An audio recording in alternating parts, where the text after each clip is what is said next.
अमल से जिंदगी बनती है, जन्नत भी जहन्नम भी।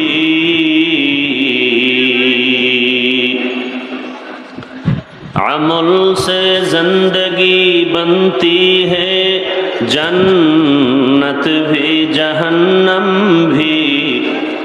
ये खाके अपनी फितरत में न नूरी है न नारी।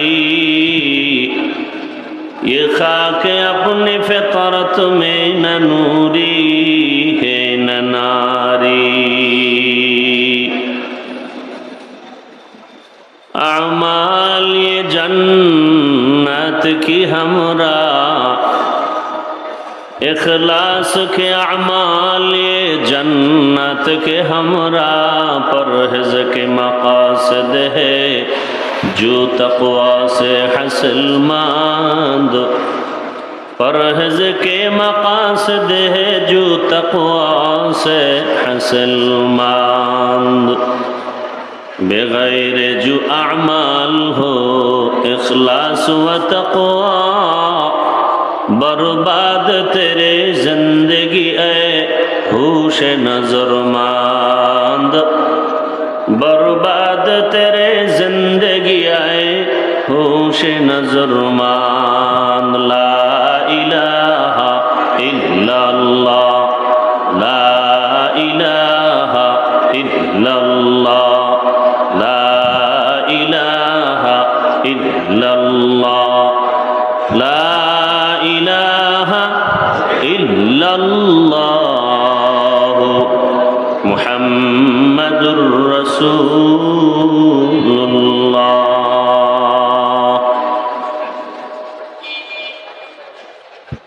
জাতীয় ওলামা মাশায়েখ আইম্মা পরিষদ কর্তৃক আয়োজিত আজকের এই জুলাই অভ্যুত্থান শহীদদের মাগফিরাত কামনায় এবং আহতদের সুস্থতা কামনায় আজকের এই ওয়াজ ও দোয়ার মাহফিল।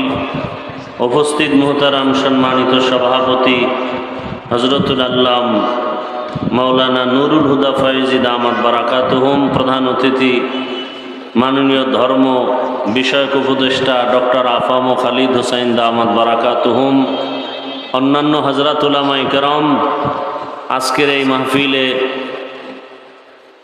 সকলের প্রিয় মানুষ আধ্যাত্মিক রাহবার হযরত পীর সাহেব হুজুর চরমনাই এবং নায়েবে আমিরুল মুজাহিদিন, আগত বিভিন্ন জায়গা থেকে আল্লাহ পাকের আশিকিন, জাকিরিন, শাকিরিন, মুহিব্বিন, মুরব্বিয়ান এজাম, কলিজার টুকরা যুবক বন্ধুগণ, স্নেহের ছোট ভাই, মাইকের আওয়াজ শ্রবণরতা মা বোনেরা, দেশের শীর্ষস্থানীয় হযরত উলামায়ে কেরাম দিক নির্দেশনামূলক কোরআন সুন্নাহ ভিত্তিক আলোচনা রেখেছেন। ইনশাআল্লাহ অল্প সময়ের মধ্যে রুহানি আলোচনা নিয়ে আসবেন হযরত পীর সাহেব হুজুর, নায়েবে আমিরুল মুজাহিদিন সহ। এরপরে দোয়া হয়ে যাবে। আমি দোয়ার জন্য বসছি। দোয়া করি আল্লাহ পাক রব্বুল আলামিন আজকের আয়োজনকে হেদায়েতের জন্য কবুল করেন। জুলাই অভ্যুত্থানে যারা দুনিয়া থেকে চলে গেছেন, আল্লাহ তাদেরকে শাহাদাতের মর্যাদা দান করেন। সাথে সাথে ঢাকার কয়েকদিন আগে বিমান দুর্ঘটনায় যারা দুনিয়া থেকে চলে গেলেন, আল্লাহ তাদেরকেও শাহাদাতের উচ্চ মর্যাদা দান করেন। যারা বেঁচে আছেন অসুস্থ অবস্থায়, আল্লাহ তাদেরকে সুস্থতার নেয়ামত দান করেন। যারা পরিবার, আপনজন, সন্তান হারিয়ে ব্যথিত, আল্লাহ তাদেরকে ধৈর্য ধারণকারীদের অন্তর্ভুক্ত করে দিন। এবং যাদেরকে হারিয়েছেন এদের বিনিময়ে আল্লাহ উত্তম নেয়ামত দান করেন। যারা এত সুন্দর আয়োজনের পেছনে মেহনত করেছেন, উলামায়ে কেরাম, বিশেষ করে বাংলাদেশের বর্তমান যুগে তরুণ প্রজন্মের সকলের হৃদয়ের স্পন্দন, বাতিলের আতঙ্ক,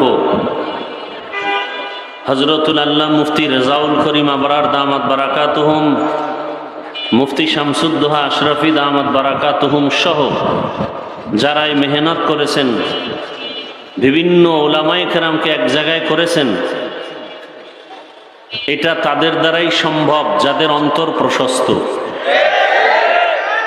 আল্লাহ পাক আমাদের সকলের প্রশস্ত অন্তর দান করুন। জাতীয় ওলামা মাশায়েখ আইম্মা পরিষদ একটি ঐক্যের প্ল্যাটফর্ম। আল্লাহ পাক এই প্ল্যাটফর্মকে ঐক্যের জন্যই কবুল করেন। সংক্ষিপ্ত দু চারটি কথা বলার নিয়তে কোরআনে হাকিমের এক টুকরো আয়াতে কারিমা সূরা কাহফের শেষের দিকে তেলাওয়াত করেছি। নবীজির হাদিস থেকে এক টুকরো হাদিস পড়েছি। আল্লাহ পাক বলেন, ফামান কানা ইয়ারজু লিকা রাব্বিহি ফালইআমাল আমালান সালিহা। যারা অন্তর থেকে ইচ্ছা করে, ইরাদা করে রবের সাথে মোলাকাত করবে, আল্লাহ বলেন তাদের জন্য করণীয় নেক আমল। ওয়ালা ইউশরিক বিইবাদাতি রাব্বিহি আহাদা। তাদের জন্য বর্জনীয়, তার রবের সাথে ইবাদত করতে গিয়ে অন্যকে অংশীদার বানাবে না, শিরিক করবে না। নবীজি বলেন, আখলিস দীনাকা ইয়াকফিকাল আমালুল কলিল। দুনিয়ার উম্মত, তোমাদের ঈমান আকীদা পরিশুদ্ধ করো, অল্প আমল নাজাতের জন্য যথেষ্ট হয়ে যাবে। আয়াত এবং হাদিসের মূল আলোচ্য বিষয় আমল সম্পর্কে কিছু কথা। আমল, আল্লাহর সাথে যারা মোলাকাত করতে চায় তাদের জন্য, যারা রবের সাথে মোলাকাত করতে চায় না তাদের জন্য এই আয়াতের বয়ান না। যারা রবের সাথে মোলাকাত করতে চায়, রবকে দেখতে চায়, তাদের জন্য দুনিয়াতে করণীয় দুইটা জিনিস। কর্মসূচি প্রথম হলো আমল করবে, তবে সতর্ক, শিরিক করবে না। তবে আমল অনেক বেশি করবে না, অল্প আমলই আল্লাহ খুশি হবেন যদি আমলের মধ্যে ইখলাস থাকে। আজ আমাদের দেশে চতুর্মুখী ষড়যন্ত্র, বিশেষ করে দ্বীন ও ইসলাম নিয়ে এত পরিমাণ সাধারণ মুসলমান চূড়ান্ত বিপাকে পড়ে আছে। এমন একটা কাজ নাই, আমল নাই যেখানে কিছু আল্লাহর বান্দারা সন্দেহ সৃষ্টি করে নেই। কেউ নামাজে দাঁড়াবে, সেখানে সন্দেহ, হাত কোথায় বাঁধবে, নাভির নিচে না বুকের উপরে। জানাজায় দাঁড়াবে, সন্দেহ, আলহামদু সূরা পড়বে কি পড়বে না। নামাজে আলহামদুর পরে আমিন জোরে বলবে না আস্তে বলবে, সন্দেহ। প্রত্যেকটা ঝামেলা যুক্ত। এর মধ্যে আবার সাধারণ মানুষ তো আমল করতেই চায় না। আবার কেউ বলে বেশি আমলের প্রয়োজন নেই, আমল লাগে না। আমাদের গ্রাম্য প্রবাদ আছে, এমনিই তো নাচনেওয়ালা বুড়ি, আরো যদি পায় ঢোলের বাড়ি। মানুষ আমল থেকে অনেক দূরে, তার মধ্যে আবার আমলের বিরুদ্ধে আলোচনা।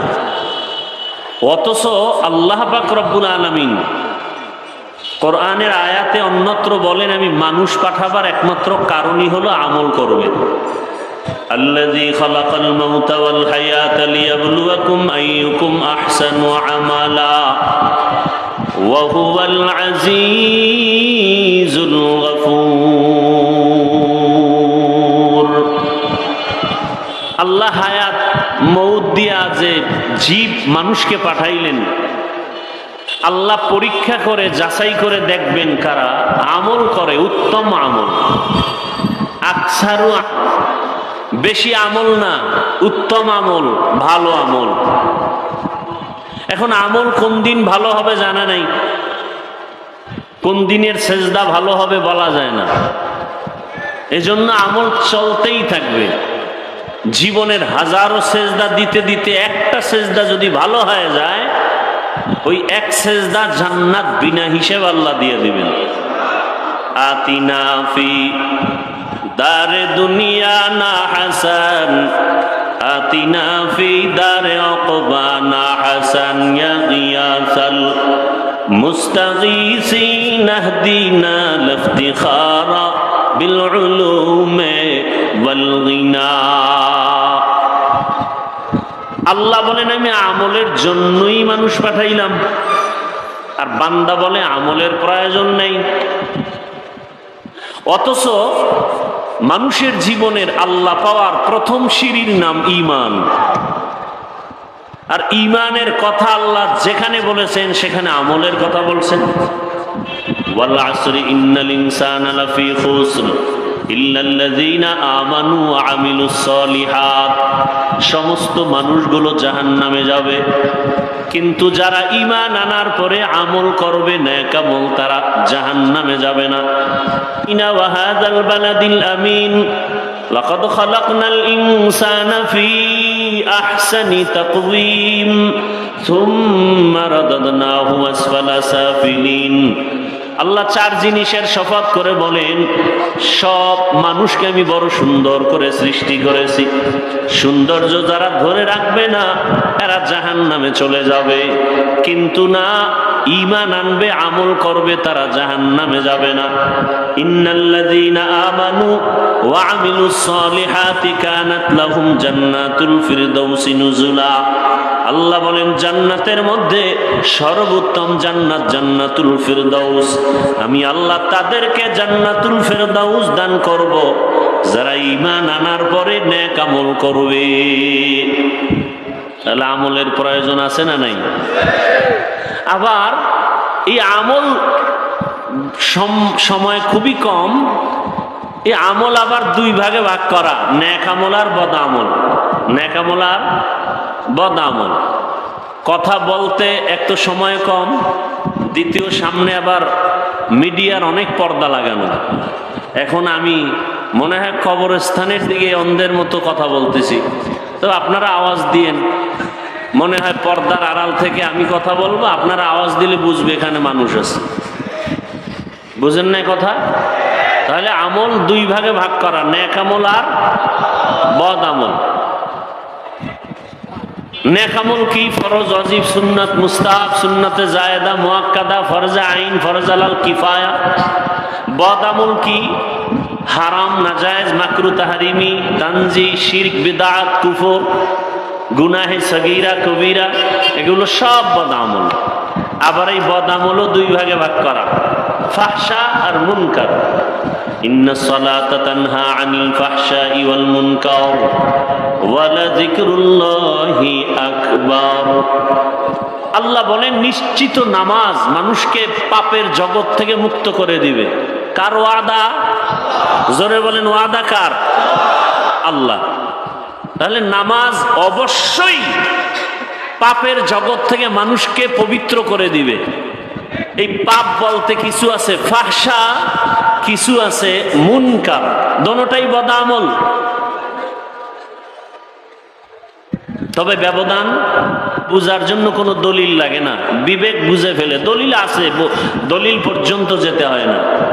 মুনকার এমন বদ আমল যেগুলো দলিলের ভেতরে না ঢুকলে সমাধান হয় না। যেমন মিথ্যা বলা নেক আমল না বদ আমল? বলেন। এটা বুঝার জন্য দলিল লাগবে? দলিল আছে। ওয়াইলু ইয়াউমাইযিল লিল মুকাজ্জিবিন, ওয়াইলু ইয়াউমাইযিল লিল মুকাজ্জিবিন। মিথ্যাবাদীর জন্য জাহান্নাম।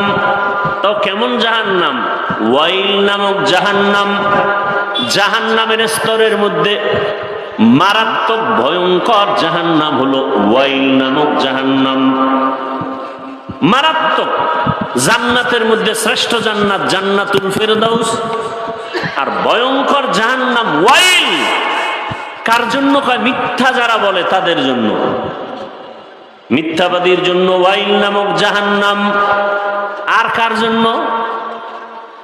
যে আয়াতে আল্লাহ বলেন নামাজ মানুষকে পাপের থেকে ফিরাবে, আল্লাহ আর এক আয়াতে বলেন কিছু কিছু নামাজি আছে এরা ওয়াইল নামক জাহান্নামে যাবে। নামাজ পড়িয়াও জাহান্নামে যাবে।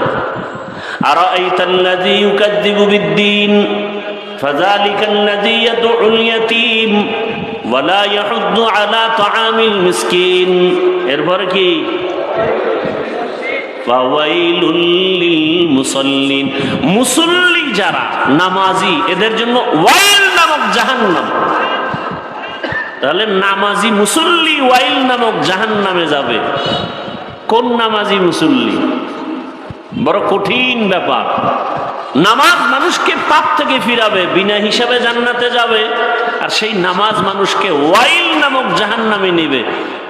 কঠিন ভয়ঙ্কর জাহান্নাম, ওয়াইল নামক জাহান্নামে। আর কারা যাবে? ওয়াইলুল লিল মুতাফফিফিন, যারা ব্যবসা করতে গিয়া কাস্টমারের সাথে মাপে উল্টা পাল্টা করে, ভেজাল করে, এরা ওয়াইল নামক জাহান্নামে যাবে। আর কারা? ওয়াইলুল লিকুল্লি হুমাযাতিল লুমাযাহ, যারা মানুষের দোষ পেছনে বলে আর একজনের দোষ করে না, বানাইয়া অপবাদ দেয়, এই ওয়াইল নামক জাহান্নামে যাবে। গীবত শিকায়াত করনেওয়ালা, বড় কঠিন। আপনারা যারা মক্কা মদিনায় গেছেন তারা দেখছেন চোখে, আর যারা শুনছেন, ওখানে সারা দুনিয়ার মুসলমান আসে না আসে না? কথা বলেন। ওখানে আসে সব লাইনের মুসলমান। বলে কেমন? কয়েকজনে কেবলার দিয়ে পাও দিয়া ঘুমাইছে, একামত হয়ে গেছে, নামাজে দাঁড়ায় গেছে, অজু টজু আর লাগে নাই, দিল পরিষ্কার, কিসের অজু, নামাজে দাঁড়াইছে। আর একজনে ইমাম সাহেবের কেরাত চলতেছে, নামাজে বসে পকেট থেকে মোবাইল বের করে কথা বলতেছে, বলে পকেটে মোবাইল রেখে আবার নামাজ ঠিক আছে, এখনো নামাজ যায় নাই। আর একজন বুকে হাত বাঁধে, কেউ নাবির নিচে, কেউ সাইডে দিয়া দাঁড়ায় থাকে নামাজে দাঁড়ানো অবস্থায়। আর একজন দেখলাম সেজদায় যাওয়ার সময় পকেট থেকে একটা কাঠের টুকরা বের করে কপালের নিচে দিছে। ইবলিস সেজদা দিয়া জমিন নাপাক করছে, অতএব ওই জমিনে কপাল ঠেকাই কেমনি? এটা কাঠের টুকরা বের করে। আমাকে বলেন, মক্কা মদিনায় সব মতাদর্শের মুসলমান এসে নামাজ পড়ে, কোনো ঝগড়া, দ্বন্দ্ব, গীবত শেখায়াত, মারপিট? সোনার বাংলায় এত বরকত, পিডাপিডিটা কেন, ঝগড়া কেন? আমার দেশে এত ঝগড়া কেন? টুপি নিয়ে ঝগড়া, হাত নাবিতে না বুকে বাঁধবে নিয়ে তর্ক বিতর্ক, আছে না নাই? সব ঝামেলার কারণ একটা, অন্তর ঠিক নেই। কি ঠিক নাই? বলেন না কেন? শরীরের ট্রিটমেন্ট করে, ডাক্তার দেখায় অসুস্থতার জন্য। এই শরীরটাকে ঠিক রাখার জন্য, পরিচালনার জন্য একটা মেশিন আছে, রূহ। কি আছে? আপনারা ঢাকার শহরে ঘুরবেন, বিভিন্ন বিলবোর্ডে দেখবেন, পত্রিকায় দেখবেন, অ্যাড দেয় কি? দিনকে বদলে দাও। কিকে বদলে দাও? দিন বদলে দাও। দিন, সারা দুনিয়ার মানুষ স্লোগান দেয়, দিনকে বদলে দাও। আর সমস্ত আহলে হক উলামায়ে কেরামের স্লোগান, দিলকে বদলে দাও। দিল, কিয়ামত পর্যন্ত দিন বদলালে লাভ হবে না, যতদিন পর্যন্ত দিল বদলানো না হবে। এই দিলকে বদলানো মানে দিল বাইর করে আর একটা দিল ঢুকাবে না, দিলের কালার পাল্টাইতে হবে। দিলকে পরিবর্তন করার এই ওয়াজ মাহফিল, আল্লাহওয়ালাদের মজলিস হলো অপারেশন থিয়েটার। আহলুল্লাহদের সোহবত, আল্লাহওয়ালাদের নজর, আল্লাহওয়ালাদের নজরের মধ্যে পাওয়ার আছে, আছে না নাই? আল্লাহওয়ালাদের কথার মধ্যে আসর আছে। নোয়াখালী জেলার সন্তান, টাকার বালিশ বানায় বাবায় ঘুমায়। সন্তান টাকা পয়সা ছেড়ে চলে গেছেন ভারত দেওবন্দ, লেখাপড়া করে বাইতুল্লাহর কাছে গেছেন। 7 ভাবে কোরআন পড়া যায়, কেরাতে সাবা। মসজিদে নামাজের দাঁড়ালেন, তেলাওয়াত শুনে মক্কাবাসী পাগল, ইমামতির জন্য রেখে দিলেন। এরপরে এক পর্যায়ে মেয়ে, সৌদির মেয়েকে বিবাহ দিলেন, শর্ত বাংলাদেশে নেওয়া যাবে না। বাংলাদেশের সবাই জানে কারি সাহেব হাকিকতে সর্বোচ্চ বড় একজন আলেম এবং আহলুল্লাহ, কারি ইব্রাহিম রহমতুল্লাহ আলাইহি উজানি। বাংলাদেশ, পাকিস্তান, ভারতের সব মাওলানা জেলাইনের হোক, সবাই চিনে যে দেওবন্দের একজন আলেম, সর্বোচ্চ পদের বড় একজন আলেম, রশিদ আহমদ গঙ্গুহি। সমস্ত ভণ্ড বেদাতিরাও তার নাম জানে, চিনে। তার হাতে হাত লাগায় কলবের চিকিৎসা নিছেন। টাকা পয়সার মায়া ত্যাগ করে একদিন তিনি ওই যে ইমামতি করেন বাইতুল্লাহর পার্শ্বে কোনো এক মসজিদে, কালেমার খেদমত করো। চলে আসলেন দেশে, বিবি কি করবেন? আমিও যাব। বাবা মায়ের অনুমতি নিয়ে আসলেন। নোয়াখালীর জমিন বাদ দিয়া চাঁদপুর জেলার কচুয়া থানা উজানির জমিনে বিশাল বড় জঙ্গল ঢুকলেন। গিয়ে দেখেন জঙ্গলের ভেতরে একটা গম্বুজ, গম্বুজের ভেতর একটা বাঘ তার বাচ্চাকে দুধ পান করায়। কারি ইব্রাহিম বললেন, বাঘ, বনি আদম এখানে আসছে, তুমি তোমার গন্তব্যে চলে যাও। বলা মাত্র বাচ্চা কাঁধে নিয়ে বাঘ রওনা। কোথায়? কুমিল্লা জেলার একটা থানা আছে লালমাই। লালমাই থানায় একটা পাহাড় আছে যেটাকে এখনো লালমাই পাহাড় বলে। বাঘ সেখানে চলে গেল। এখন প্রশ্ন, কারি সাহেবের কথা বাঘ শুনে এটা কেমন কথা? যার কলব নাই, দিন বদলায়, কলব বদলায় না। এদের প্রশ্ন, কলব যে বদলানো প্রয়োজন এটাই বুঝে না, এটা বুঝার ক্ষমতাই নাই। তাকে আমি জিজ্ঞাসা করি, হাল চাষ করে গরু দিয়া গ্রাম অঞ্চলে আছে না নাই? ওই চাষিরা মেট্রিক বিএ পাস না সাধারণ মানুষ? এই মানুষগুলো যখন গরুকে হুকুম করে মানেনি? গরুকে যখন ডানে যাইতে বলে যায়নি, বামে যাইতে বলে যায়নি? একটা কৃষি কাজ করে সাধারণ মানুষ বেনামাজি, ওর কথা যদি গরু শুনে, আল্লাহর ওলির কথা বাঘ শুনবে না কেন? এই বুঝার মতো মেধা ওদের নাই, কলব ঠিক নাই। এজন্য বলে আমরা পীর মুরিদি পীরাউলিয়া মানি না। আমি সারা বাংলাদেশে কসম করে বলি, দ্ব্যর্থহীন ভাষায় চিৎকার করে বলি, আল্লাহর জাতের কসম, যারা বলে আমরা ওলিয়া উলিয়া মানি না, তারা কোরআন মানে না, বুখারী শরীফ মানে না। এরা ভণ্ড। এদের যারা ভণ্ড বলে না তারা ভণ্ড। তারা কোরআনও মানে না, বুখারী শরীফও মানে না। আপনি কি মনে করেন আমি কসম খেয়ে কথা বলছি হালকা ভাবে? হালকা ভাবে? আল্লাহ হেদায়েত দান করুন। চরমনাইর ওয়াজে বসলে মানুষ চিৎকার দেয় কেন? উজানির ওয়াজে বসলে মানুষ চিল্লায় কেন? তাকে আমার প্রশ্ন, তুমি ওয়াজে বৈশা চিল্লাও না কেন?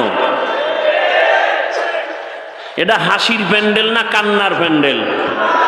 কান্নার প্যান্ডেলে কাঁদবে, এটাই স্বাভাবিক। কান্না না আসলে তাকে জিজ্ঞাসা করো, তোমার চোখে পানি আসে না কেন? তোমার অন্তর নষ্ট, কলবের চিকিৎসা করো। এখানে চিৎকার আসার মজলিস। ইন্নামাল মুমিনুনাল্লাযীনা ইযা যুকিরাল্লাহু ওয়াজিলাত কুলুবুহুম ওয়া ইযা তুলিয়াত আলাইহিম আয়াতুহু যাদাতুহুম ঈমানা ওয়া আলা রাব্বিহিম ইয়াতাওয়াক্কালুন। একজন আয়াত পড়া বয়ান করে, আল্লাহ কইছে কলবের মধ্যে কম্পন হবে জিকিরের আওয়াজ আসলে, তেলাওয়াতে কলবের ঈমানের পাওয়ার বাড়ে। তাহলে কলবের মধ্যে কম্পন হবে, শরীর লাফায় কেন? প্রশ্ন সেখানে আবার, কেন? দিল ঠিক নাই। ভূমিকম্প হয়নি সোনার বাংলায়? যারা জানেন তারা বলেন, ভূমিকম্প যে হয় ঢাকার কোনো এক জায়গায় বা নেপালে ভূমিকম্প হয়েছে বা কক্সবাজারে হয়েছে, ঢাকার শহর কাঁপে না কাঁপে না? কাঁপে। কক্সবাজারের ভূমিকম্প হলে ঢাকা কাঁপে কেন? আর সেই ভূমিকম্পটা জমিনের উপরে হয় না ভেতরে? বলেন তো, নিচে হলে উপরে কাঁপে কেন? বিল্ডিং কাঁপে কেন? ঠিকই আল্লাহর মোহাব্বত আর মারেফতের নূর সিনায় আসার পরে কলবে জালজালা হলে বডির মধ্যে এটার আসর শুরু হয়ে যায়।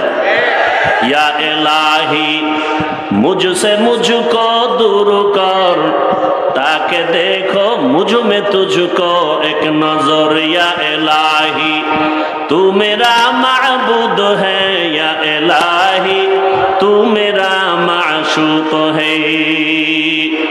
এজন্য আল্লাহর সাথে যারা মোলাকাতের চিন্তা করবে তাদের জন্য কর্মসূচি দুইটা। আল্লাহর সাথে মোলাকাত করার আশাই নেই কেন? আল্লাহর সাথে পরিত্রাত বলে যাকে দেখি না তারে মানিও না। আল্লাহকে কেন দেখার চিন্তা নেই, আল্লাহকে চিনি না। আল্লাহকে চিনার জন্য কোথায় যাও, বলে আমেরিকা, লন্ডন, কয় না। ওয়াফি আনফুসিকুম আফালা তুবসিরুন।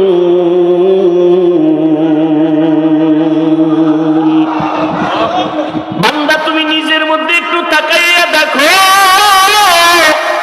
কোথায় তুমি আল্লাহকে তালাশ করো। এত সুন্দর কণ্ঠ দান করেছেন, কণ্ঠ এত সুন্দর, যিনি কণ্ঠ দান করেছেন তিনি আরো কত সুন্দর। চেহারা অনেক সুন্দর, যিনি চেহারা দান করেছেন তিনি কে? সে আল্লাহ, না জানি আরো কত সুন্দর। এইভাবে সূর্য এত সুন্দর, চাঁদ এত সুন্দর, বানানে ওয়ালা না জানি আরো কত সুন্দর। তিনি কে? এভাবে যারা গবেষণা করবে, এভাবে যারা গবেষণা করবে, আল্লাহ পাকের পরিচয় আস্তে আস্তে যখন পাবে, তখন বান্দার মধ্যে মায়া বেড়ে যাবে আল্লাহকে দেখার জন্য।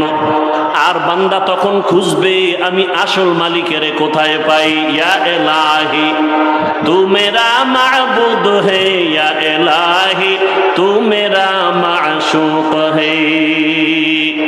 আল্লাহকে পাওয়ার জন্য অন্তর তৈরি হয়ে যাবে। কেন আমরা বুঝি না? আল্লাহকে চিনি না। চিনার জন্য আল্লাহ ওয়ালাদের কাছে যেতে হবে। আল্লাহ পাকের এই মজলিস, আল্লাহ ওয়ালাদের মজলিস, আল্লাহ পাকের কুদরতি আলোচনার এই মজলিসে বসলে আল্লাহর পরিচয় লাভ হয়।